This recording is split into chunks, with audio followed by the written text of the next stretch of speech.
211 πόντους, ένα μόλις πίσω ο Γιάννης Τσολάκης με 210, στους 197 ο Αποστόλης Πάντσιος. Παραλίγο και το λάθος από τους φιλοξενούμενους. Γραμματόπουλος θα κάνει βήματα, εμφανέστατα βήματα δεν σφυρίχτηκαν και στην εκπνοή. Με το νούμερο 18 ο Καλογερόπουλος θα ευστοχίσει, βεβαίως είχαν προηγηθεί βήματα. 24-20 προβάδισμα 4 πόντων για τη Γέρα, σε ένα παιχνίδι που ήταν ντέρμπι στα χαρτιά και είναι ντέρμπι και στην εξέλιξή του. Το φάουλ τώρα πάνω στον Ζεστό. Ο Ιφαντής εκεί τον εκτροχίασε, στην κυριολεξία τον πέταξε μέσα στα αποδυτήρια. Και επαναφορά από τον Γιάννη Τσολάκη. Ζεστός, επίθεση 14 δευτερολέπτων για τη Γέρα. Γιάννης Τσολάκης, Γιάννης Ζεστός.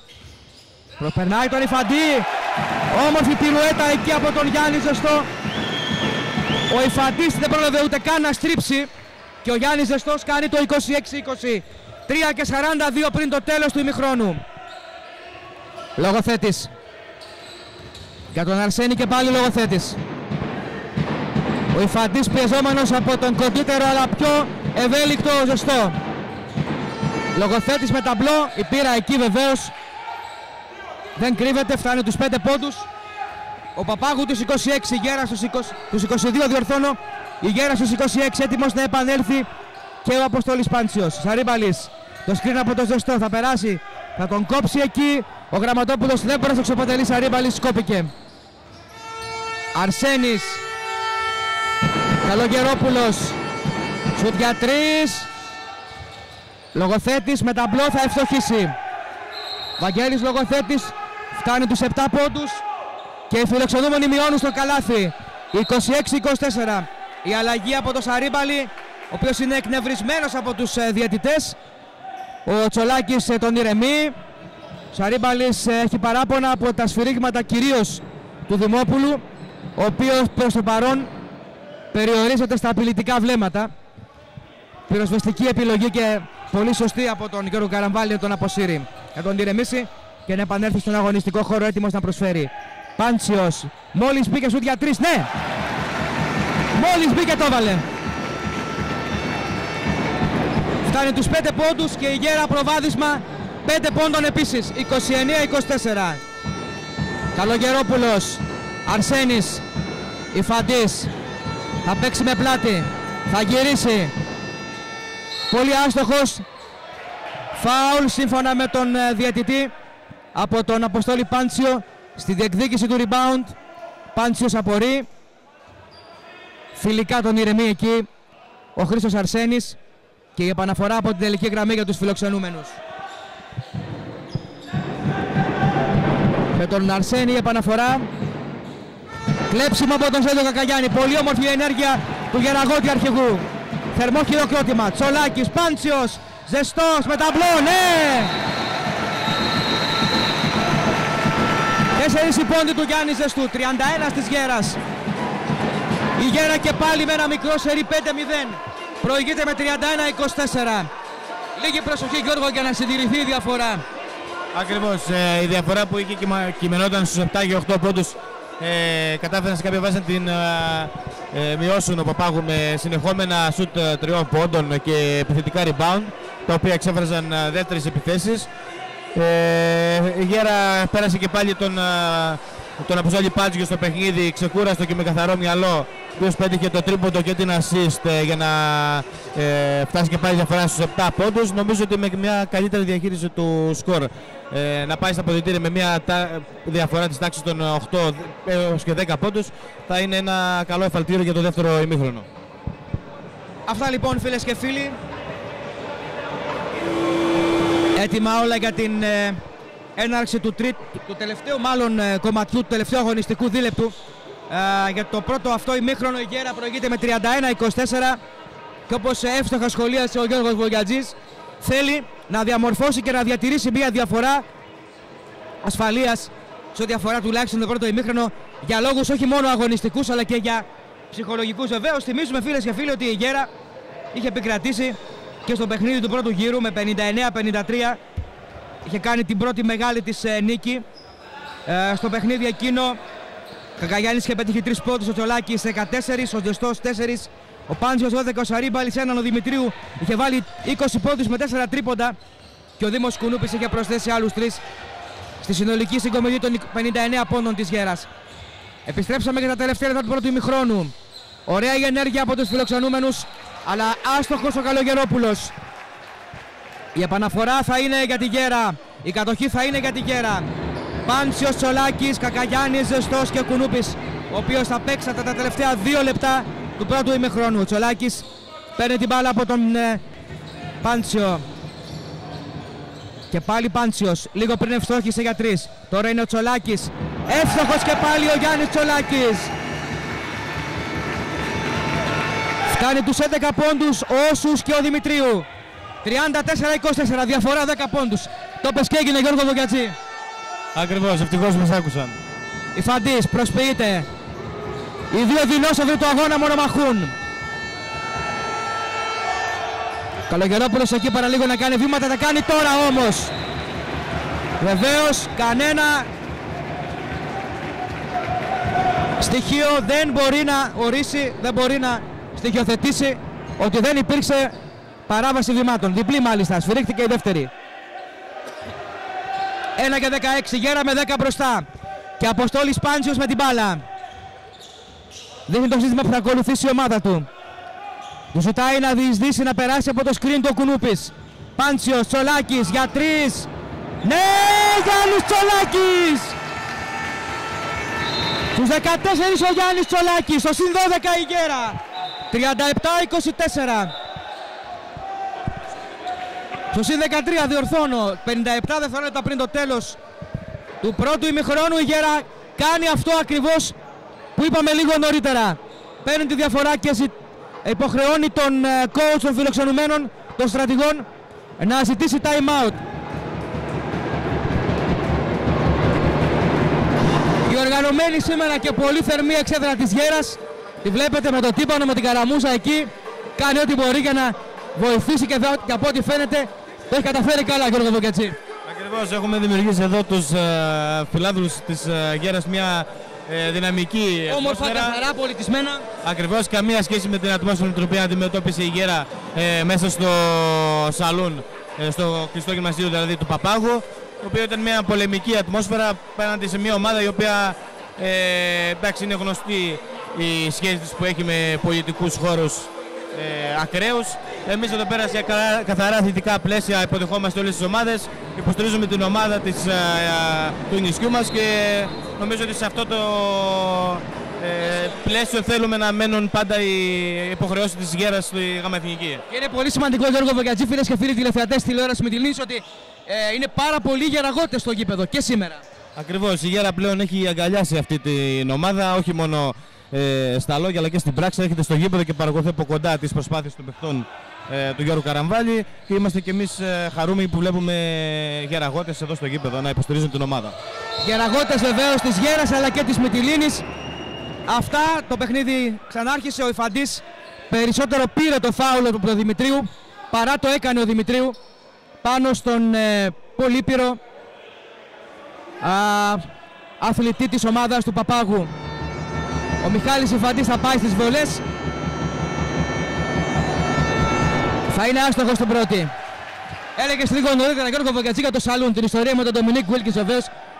Πρέπει να την ξέρουν οι φίλαθλοι. Όταν τον έφερε ο Παναθηναϊκός, όταν τον τεράστιο NBA'er και πήγε να αγωνιστεί με τον Παναθηναϊκό στο Παπάγου, στο σαλούν, νόμιζε ότι αυτό δεν είναι το κανονικό γήπεδο, αλλά το βοηθητικό και θα υπάρχει άλλο γήπεδο μεγαλύτερο κάπου δίπλα. Ακριβώς, αλλά τελικά αυτό ήταν και παραμένει αυτό μέχρι σήμερα. Αυτό ήταν όλο. Τέλος πάντων, Μιχάλης Ιφαντής ευστόχησε όσο εμείς κάναμε ένα μικρό flashback σε πολύ μεγάλες στιγμές του ελληνικού μπάσκετ, όταν φιλοξενήθηκαν στη χώρα μας τεράστια αθλητικά και όχι μόνο αναστήματα,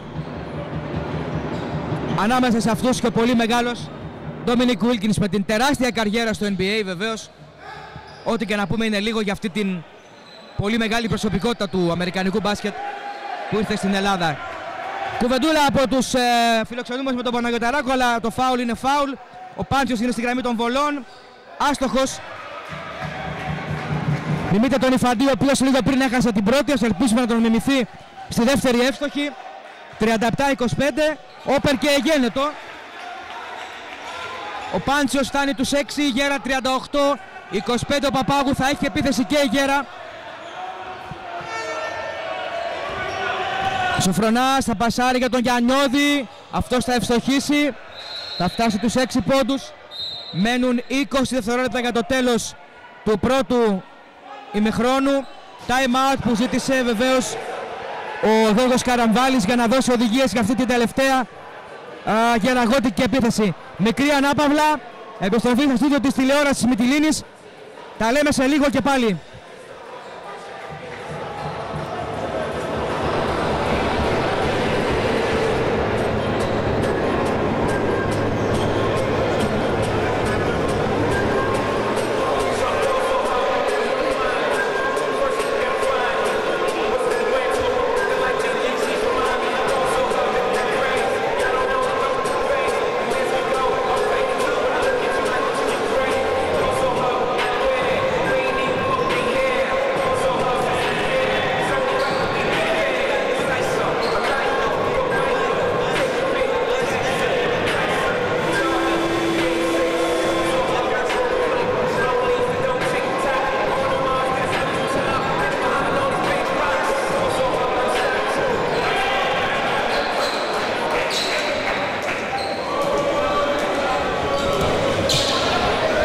Επιστροφή φίλες και φίλοι της τηλεόρασης Μυτιλήνης για τα τελευταία 20 δευτερόλεπτα του πρώτου ημιχρόνου. 38-27, προβάδισμα 11 πόντων για τη Γέρα που θα έχει δικαίωμα για την τελευταία αυτή επίθεση. Αποστόλης Πάντιος, Έλης Κοκαγιάννης, Γιάννης Τσολάκης, Γιάννης Ζεστός και Γιώργος Δημητρίου, οι 5 που επιλέγει ο Καραμβάλης αυτή την τελευταία επίθεση. Κοκαγιάννης θα περάσει την μπάλα, θα περάσει την γραμμή. Πάντιος κοιτάει στον χρόνο. Τελευταία 10 δευτερόλεπτα. Για να δούμε τι σύστημα έχει επιλέξει ο Καραμβάλης. Πάντσιος, Κακαγιάννης, ναι! Πολύ όμορφα! Στην εκπνοή του ημιχρόνου. Το σύστημα βγήκε, ο Κακαγιάννης ευστόχησε με follow. 40-27 είναι το σκορ του πρώτου ημιχρόνου.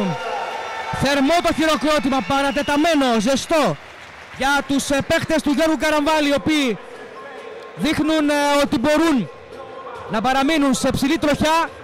Με ωραίο μπάσκετ προηγούνται με 40-27. Ένα σύντομο καταληκτικό σχόλιο από τον Γιώργο Βοκιατζή πριν γυρίσουμε εικόνα και ήχο στα στούντιο της τηλεόρασης Μυτιλήνης. Λοιπόν, η Γέρα έχει φέρει το παιχνίδι, έχει επιβάλει καταρχήν το ρυθμό της από το πρώτο δεκάλεπτο. Είχε φέρει μια διαφορά γύρω στους 7-8 πόντους και τη συντηρούσε. Στο δεύτερο δεκάλεπτο ο Παπάγου κατάφερε να μειώσει μέχρι και το μείον 2, 26-24. Εκεί έκανε η Γέρα ένα σερί 11-0, πήγε στο 37-24 και από εκεί και πέρα πλέον έχουν κατά κάποιο τρόπο λυθεί τα χέρια των παιχτών του Γιώργου Καραμβάλη και έχει φτιάξει μια διαφορά στη τάξη των 13 πόντων. Πάει στο δεύτερο ημίχρονο με ψηλό ηθικό. Ο κόσμος έχει ζεσταθεί αρκετά. Νομίζω ότι θα παρακολουθήσουμε ένα πολύ καλό δεύτερο ημίχρονο εδώ στη τηλεόραση Μυτιλήνης, η οποία καλύπτει τους αγώνες της Γέρας. Προηγούμενη είχε τελειώσει το ημίχρονο και στο Παπάγου η Γέρα με 31-30. Προηγούμενη βέβαια τώρα με μεγαλύτερη διαφορά, 13 πόντους, 40-27. Τίποτε περισσότερο. Επιστροφή στα στούντιο της τηλεόρασης Μυτιλήνης. Σε λίγο και πάλι κοντά σας για την περιγραφή του δεύτερου συναρπαστικού ημιχρονού.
Κάποια στιγμή νιώσατε ότι είστε στο ίδιο έργο θεατής με την Πεντέλη, όπως με την Πεντέλη?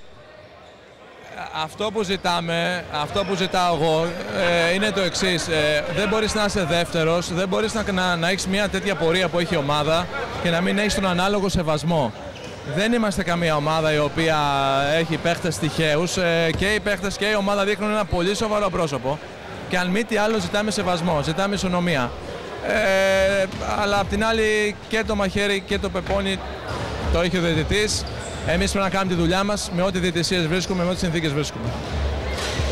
Εκτός από το κομμάτι το διαιτητικό, το οποίο πρέπει να ομολογήσουμε ότι συνήθως υποβαθμίζεις βάζοντας πάντα το αγωνιστικό και έτσι πρέπει να είναι βεβαίως. Σήμερα υπήρχε και ένας ακόμη παράγοντας, ένα κατάμεστο και για πρώτη φορά τόσο παλόμενο γήπεδο. Σίγουρα ο κόσμος σιγά σιγά αγκαλιάζει την ομάδα, εκτιμά την προσπάθεια, εκτιμά τη σοβαρή δουλειά των παιδιών και έρχεται και βλέπει, πιστεύω, ωραίο μπάσκετ και από εμάς και τους αντιπάλους. Μην ξεχνάμε ότι οι αντίπαλοι έχουν 3 παίχτες στην Α1 που έχουν παίξει στην Α1 χρόνια. Σίγουρα ο κόσμος κάποιες στιγμές μας δίνει φτερά, επηρεάζει θετικά την ομάδα μας και τον θέλουμε από εδώ και πέρα ακόμα πιο κοντά μας και ακόμα πιο παλόμενο, όπως είπατε. Υπάρχει διακοπή μιας εβδομάδας, η επίσκεψη στα Μεσόγεια, στο Κοροπή και το μεγάλο ντέρμπι με τη Λιβαδιά στις 3 του Μάρτη, πρώτο ο Θεός. Τι υπάρχει ως πρώτο πλάνο τη στιγμή αυτή στο μυαλό σου? Καταρχάς το Κοροπή είναι μια έδρα που δεν έχει κερδίσει κανένας μέχρι τώρα. Δεν έχει περάσει ούτε η Νίκαια, ούτε η Λιβαδιά, ούτε ο Παπάγου. Είναι ίσως από τα πιο δύσκολα παιχνίδια μέχρι τώρα. Εμείς θα πάμε να δώσουμε το ό,τι καλύτερο. Τους ξέρουμε, μας ξέρουν, δεν έχουμε ούτε εμείς ούτε αυτοί να κρύψουμε κάτι. Θα παίξουμε και ό,τι βγει. Κάτι τελευταίο για να σας αποδεσμεύσουμε. Υπάρχει μια διάχυτη ενόχληση για τις συνθήκες που επικρατούν. Μιλάμε για ένα κλειστό γυμναστήριο που σήμερα δεν είχε πετρέλαιο για να κάνουν μπάνιο παίχτες και διαιτητές. Για ένα κλειστό γυμναστήριο που την περασμένη Παρασκευή στην προπόνησή σας υποχρεωθήκατε να δουλέψετε στο 1,5 του γιατί το άλλο έσταζε. Για αυτό τα καμένα, τα έχουμε πει κατ' επανάληψη, τα έχουμε γράψει. Παιχνίδια τα οποία βεβαίως δεν υποτιμά κανένας τοπικού πρωταθλήματος που μπαίνουν λίγη ώρα πριν το δικό σας. Νιώθετε ότι ούτε από το εντός των τυχών μπασκετικό σύστημα έχετε τη βοήθεια που πρέπει? Η αλήθεια, εντάξει, δεν είναι ώρα για γκρίνια τώρα. Τώρα είμαστε χαρούμενοι, δεν θέλουμε να γκρινιάζουμε, αλλά κάποια στιγμή, κάποια πράγματα πρέπει να, αν όχι να διορθωθούν, κάποιοι άνθρωποι να σκύψουν από πάνω. Ο Παπάγου και οι διαιτητές ταξιδεύουν σε λίγο για Αθήνα. Θα φύγουν ιδρωμένοι και θα μπουν στο αεροπλάνο έτσι. Δηλαδή, ας αφήσουμε την ομάδα μου, ας αφήσουμε το πόσο μας βοηθάνε εδώ πέρα κτλ. Σεβασμός στον κόπο των ανθρώπων αυτών που ήρθανε δεν αξίζει ούτε στους παίκτες μου, ούτε στο λογοθέτη, ούτε στον Παναγιωταράκο, ούτε στον Ιφαντή να φεύγουν ιδρωμένοι από το γήπεδο για να μπουν στο αεροπλάνο αμέσως. Την Παρασκευή και όχι μόνο, και την Τετάρτη που έβρεχε πολύ, αναγκαστήκαμε να δουλέψουμε στο μισό γήπεδο. Οι παίκτες που δεν κάνουν μπάνιο, δεν υπάρχει πετρέλαιο. Καταλαβαίνετε τι σημαίνει ένας ιδρωμένος αθλητής να φύγει από την προπόνηση και να πάει σπίτι του και να κάνει μπάνιο μετά από μισή ώρα. Και άλλα πολλά. Εντάξει, δεν ξέρω, επειδή όλοι λέμε η κρίση και η κρίση και η κρίση, δεν ξέρω αν είναι λεσβιακό φαινόμενο η κρίση. Σε όποιο γήπεδο πήγαμε και νερό βρήκαμε και συνθήκες καλές βρήκαμε και δεν μπαίναν οι παίχτες μέσα να σκουπίζουν από τον πάγκο χωρίς να μην βοηθάει ο φύλακα να σκουπίσουμε τον υδρότα. Δεν ξέρω αν είναι λεσβιακό φαινόμενο η κρίση και αν θα έρχομαι όλα εκεί. Τα άλλα γήπεδα λειτουργούν σε όλη την Ελλάδα. Τελικά κοουτσάρει στην καλύτερη ομάδα του Αιγαίου πλην Κολοσσού στο χειρότερο γήπεδο της Ελλάδας ή του Αιγαίου? Δεν μπορώ να το ξέρω αυτό, αλλά το θέμα είναι ότι τα παιδιά αυτά έχουμε παίξει που έχουν παίξει Α2, Α1. Λιγάκι, εντάξει, έχουν έρθει απ' έξω, να τους σεβαστούμε, να τους φιλοξενήσουμε, να είμαστε λίγο, ξέρω εγώ, εντάξει, τι να πω. Λίγε κάπως μυστικά για πιθανές μελλοντικές μεταγραφές. Τι να προτείνει και τι να συστήσει μάλλον κάποιος από αυτές τις συνθήκες που περιγράφεις? Ναι, δυστυχώς αυτά τα πράγματα κυκλοφοράνε. Δηλαδή, τα παιδιά είναι φίλοι όλοι μεταξύ τους. Βλέπετε ότι τελειώνει το παιχνίδι και αγκαλιάζονται όλοι. Έχουν παίξει μαζί. Οι μισοί από εμάς έχουν παίξει με τους μισούς από το Παπάγο, ας πούμε. Συζητάνε τα πάντα, τα λένε όλα και δυστυχώς κυκλοφοράνε πολύ γρήγορα τα νέα. Και αυτό είναι κακό και για το νησί και για τον μπάσκετ εδώ. Ευχαριστούμε πολύ. Γιάννης Σολάκης κοντά μας, πολύ σπουδαία η νίκη. Κλειδώνετε την παραμονή κατά πάσα βεβαιότητα πλέον και πάτε ψηλά. Σε είδαμε να ξεφυσάς περισσότερο από κάθε άλλο αγώνα που θυμόμαστε από τις περιγραφές μας και το δημοσιογραφικό μας εδώ σχολιασμό. Και είναι και πολλά τα μάτς, ξέρεις καλά. Τι συνέβη σήμερα, Γιάννη? Συνέβη αυτό το περιστατικό με το Μπάντσιο. που το χάσαμε πολύ νωρίς στον αγώνα και δέχτηκα παραπάνω πίεση και λογικό δεν βγήκα και καθόλου σήμερα. Στα τελευταία λεπτά είχα σκάσει, δηλαδή πραγματικά περίμενα πότε θα τελειώσει το παιχνίδι. Μόνο έσκασες ή σας έσκασαν κιόλας? Όχι, δεν μπορώ να πω ότι έγινε κάτι διαφορετικό από ό,τι στα άλλα παιχνίδια. Απλά αυτό ήταν το θέμα, ήταν καθαρά με τον Ντόλι. Χάσαμε τον Ντόλι και χάσαμε το ρυθμό μας. Καρδιοχτυπήσαμε λίγο στο τέλος, αλλά τέλος καλό όλα καλά. Σε 2 εβδομάδες πάτε στο Κοροπή και δεν έχει περάσει κανένας νικηφόρα. Έχεις κάτι στο πίσω μέρος του μυαλού, αν θες μας το λες? Θα περάσουμε εμείς, θα είμαστε τώρα, θα περάσουμε. Και μετά από αυτό τι έχουμε? Μετά από αυτό Ξαναλέμε? τα ξαναλέμε, ναι, έτσι ακριβώς. Ευχαριστούμε πολύ, Γιάννη. Να σε καλά. Με το ροζ φύλλο αγώνα βρίσκεται στην κορυφή, έχει κλειδώσει παράλληλα και την παραμονή της. Ένα παιχνίδι που όμως μέχρι το τέλος είχε πολλές εντάσεις, αν και σε κανένα σημείο δεν χάσατε το προβάδισμα. Ναι, ισχύει αυτό. Δυστυχώς βγήκε με 5 φάουλ, με το 5ο φάουλ ο Πάντσιος, που μας τύχησε αρκετά συνάμα, μετά χτύπησε και ο Στέλιος, οπότε εντάξει, δυσκολεύτηκαν λίγο τα πράγματα. Τραβήξαμε όμως, ήμασταν συγκεντρωμένοι και στο τέλος πήραμε τον αγώνα. Μετά το διπλό στην Αθήνα επί του Μίλωνα και την προηγούμενη νίκη με τον Εργοτέλη, η ήττα και η κακή εμφάνιση με την Πεντέλη δείχνουν να είναι παρελθόν. Ας μιλήσουμε όμως για το μέλλον. Υπάρχει το πολύ μεγάλο παιχνίδι στο Κοροπή και το ακόμη μεγαλύτερο στη Λιβαδιά. Προφανώς όμως πάτε αγώνα-αγώνα, δεν είναι? Έτσι ακριβώς, αγώνα-αγώνα. Δυστυχώς χάσαμε με την Πεντέλη ένα μάτς που δεν έπρεπε, αλλά ίσως να ήταν και ένα μάθημα για μας.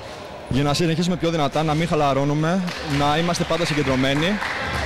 Γιατί η αλήθεια είναι όλες οι ομάδες είναι εισάξιες και οποιαδήποτε ομάδα μπορεί να μας κερδίσει και εμείς μπορούμε να κερδίσουμε οποιαδήποτε ομάδα. Οπότε πρέπει να είμαστε πολύ συγκεντρωμένοι κάθε μάτς. Ίσως να έχουμε καλύτερο υλικό από κάποιες άλλες ομάδες, αλλά δεν σημαίνει ότι θα κερδίσουμε μόνο στα χαρτιά. Πρέπει να το δείξουμε μέσα στο γήπεδο. Λέτε να χαλιναγωγήσετε και λίγο τον εκνευρισμό σε κάποια σημεία? Σήμερα. Εντάξει, λίγο με τις διαιτητές δείξαν κάποια πράγματα λίγο λάθος, περιμέναμε λίγο κάποια διαφορετικά σφυρίγματα. Ήταν λίγο άδικο αυτό το 5ο και το 4ο φάουλ του Πάντσιου, αλλά εντάξει, τι να κάνουμε, εντάξει, οι άνθρωποι είναι και αυτοί, κάνουν λάθη. Το θέμα είναι να συνεχίζουμε, να είμαστε συγκεντρωμένοι και να συνεχίσουμε στο παιχνίδι μας. Και κάτι τελευταίο, όλοι αναφέρθηκαν στην παρουσία του κόσμου. Το γήπεδο σήμερα ήταν πράγματι καυτό. Ήταν όντως πολύ ωραία ατμόσφαιρα. Φωνάζανε, οι παίκτες θέλανε, γουστάρανε και πιστεύω τα δώσαμε όλα για να πετύχουμε το στόχο. Ευχαριστούμε, καλή συνέχεια. Ευχαριστώ πάρα πολύ. Γεια σας. Και ιδίως μέσα στην έδρα μας. Δηλαδή, μέσα στην έδρα μας δεν πρέπει να περνάει καμιά ομάδα. Αν είχατε αυτή τη διαιτησία στη Λιβαδιά, θα είχατε νικήσει? Σίγουρα όχι.